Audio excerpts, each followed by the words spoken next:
নমস্কার বন্ধুরা, জিকে এনসাইক্লোপিডিয়ার একটি নতুন ভিডিওতে আপনাদের সবাইকে স্বাগত। আজকের ভিডিওটি একটি রচনাটি হলো আমাদের পুষ্টি সমস্যা, কুসংস্কার ও তার প্রতিকার।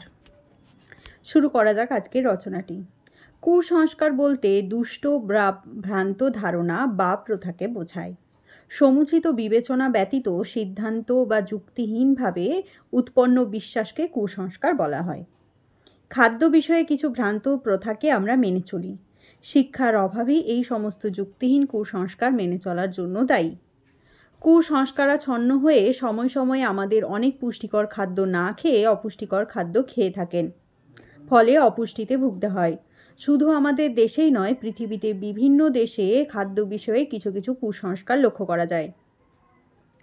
এমনও মনে করা হয় যে ডিম খাওয়ালে বাচ্চার শরীরে পানি এসে শরীর ফুলে যেতে পারে। লেবানন এবং সিরিয়াতে শিশুদের ডিম খেতে দেওয়া হয় না। তাদের ধারণা ডিম কামুকতা বৃদ্ধি করে। নাইজেরিয়ার কোনো সম্প্রদায় লোকের ধারণা শিশুদের ডিম খাওয়ালে তারা চোর হতে পারে।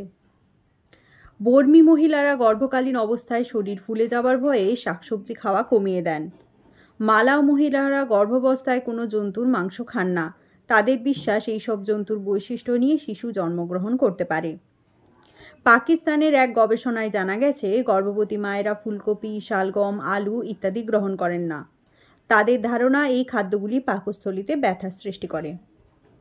বছর কয়েক পূর্বে যুক্তরাষ্ট্রের দক্ষিণ ক্যারোলিনার 100 জন গর্ভবতী মহিলার খাদ্যাভ্যাসের ওপর এক জরিপে প্রচুর কুসংস্কার পাওয়া গেছে। 6.5% গর্ভবতী মহিলারা পনির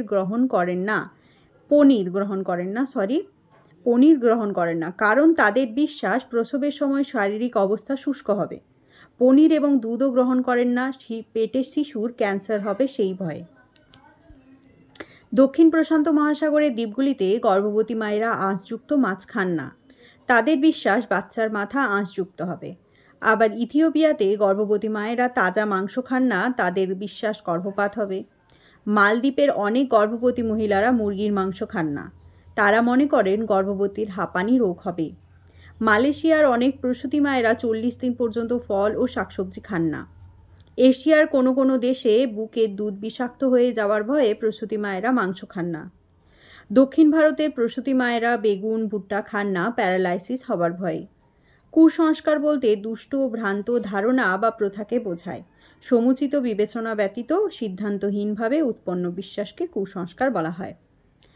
তো শিক্ষার অভাবই এই যুক্তিহীন কুসংস্কারকে মেনে চলার জন্য দায়ী। বন্ধুরা, এই রচনাটি কিন্তু আইসিডিএস পরীক্ষার কর্মী এবং সহায়িকা উভয়ের জন্যই খুবই গুরুত্বপূর্ণ। তাই যারা লিখতে চাইছেন এই রচনাটি অবশ্যই ভিডিওটিকে পজ করে করে লিখে নেবেন। যারা এখনও আমার চ্যানেলটিকে সাবস্ক্রাইব করেনি অবশ্যই সাবস্ক্রাইব করে নেবেন গুরুত্বপূর্ণ ভিডিও পাওয়ার জন্য। ধন্যবাদ পুরো ভিডিওটা মনোযোগ সহকারে দেখার জন্য।